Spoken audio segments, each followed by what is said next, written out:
Olá, bem-vindo ao Fixomos, eu sou a Vlange e recentemente eu li um texto que eu tive muita vontade de vir aqui compartilhar com vocês. Pra quem não sabe, eu faço mestrado em letras na UERJ, atualmente tendo aulas remotas, né, mas enfim. Teve um livro que eu li pra uma aula que se chama Sobre a Modernidade, o Pintor da Vida Moderna, do Charles Baudelaire. O Baudelaire foi um dos principais poetas do século XIX e um dos precursores da literatura moderna. E esse texto é um ensaio sobre um pintor, então na verdade várias coisas que ele está falando são para falar sobre pintura e desenho, só que ao mesmo tempo são coisas gerais, são coisas que vão além da pintura e podem ser aplicadas à arte de modo geral, à arte moderna principalmente, né? Então ele é um texto importante para a literatura também. E uma dessas coisas que se aplicam à arte de modo geral, que eu gostei bastante, que ele fala aqui nesse texto, é o que ele chama de teoria histórica e racional do belo. Eu gostei também da relação que ele faz entre essa teoria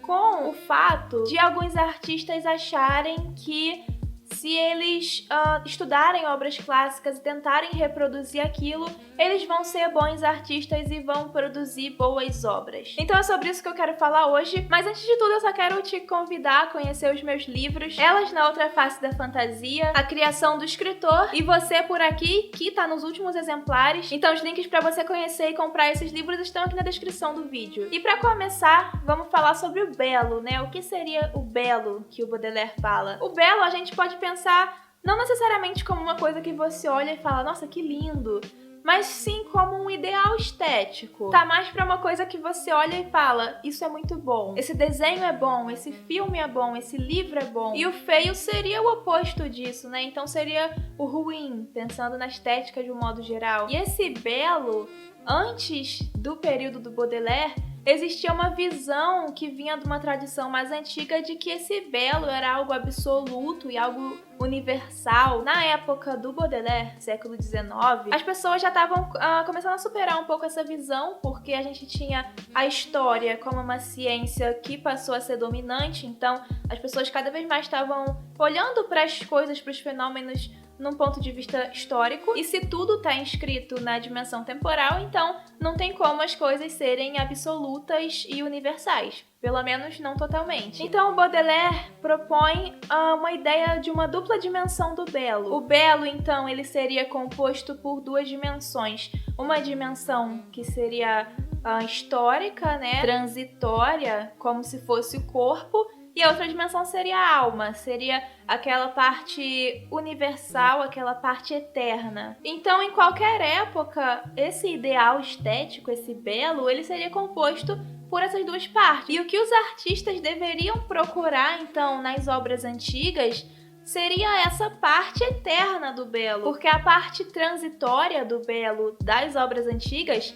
já foi ultrapassada, de certo modo, nesse tempo presente. E se o artista só se inspira em obras antigas, ele pode acabar reproduzindo daquelas obras essa parte transitória do belo, que seria então uma estética em parte antiga e que não faria mais sentido na atualidade, na contemporaneidade ou na modernidade, né, como ele fala, como o Baudelaire fala. Então, se nós artistas não conseguirmos captar o belo moderno, né, o belo da nossa modernidade, da nossa atualidade, do mundo à nossa volta, a gente só vai conseguir criar nas nossas obras a parte eterna do belo. Então, a gente só conseguiria suprir uma parte dessa aspiração estética. Então, a gente pode chegar a duas conclusões sobre essa questão do artista se inspirar em obras clássicas. Em primeiro lugar, essa perspectiva, essa ideia propõe que ok se inspirar e estudar as obras clássicas, mas como um exercício de captar o que existe de universal nelas. Porque se a obra é canônica, né, se ela tem um valor reconhecido, se ela é considerada uma obra clássica,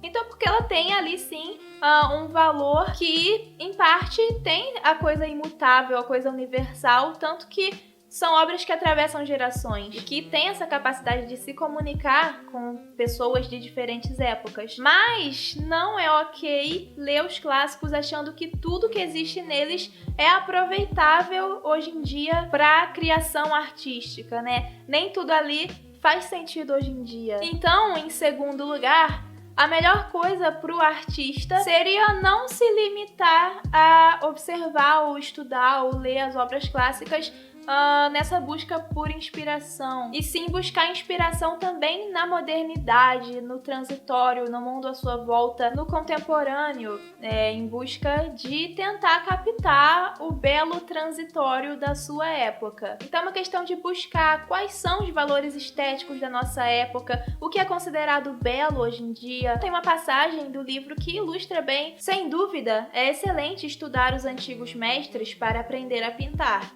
mas isso pode ser tão somente um exercício supérfluo se o nosso objetivo é compreender o caráter da beleza atual. Não temos o direito de desprezar ou de prescindir desse elemento transitório, fugidio. Suprimindo-os, caímos forçosamente no vazio de uma beleza abstrata e indefinível. Então eu achei esse texto legal para falar sobre isso, e agora eu quero saber a sua opinião, eu quero saber se você concorda com o Baudelaire, se você discorda. E se você gostou do vídeo, dá um like, se inscreve no canal, que é o maior canal de escrita do Brasil. Você pode conhecer os meus livros nos links que estão na descrição, e até a próxima!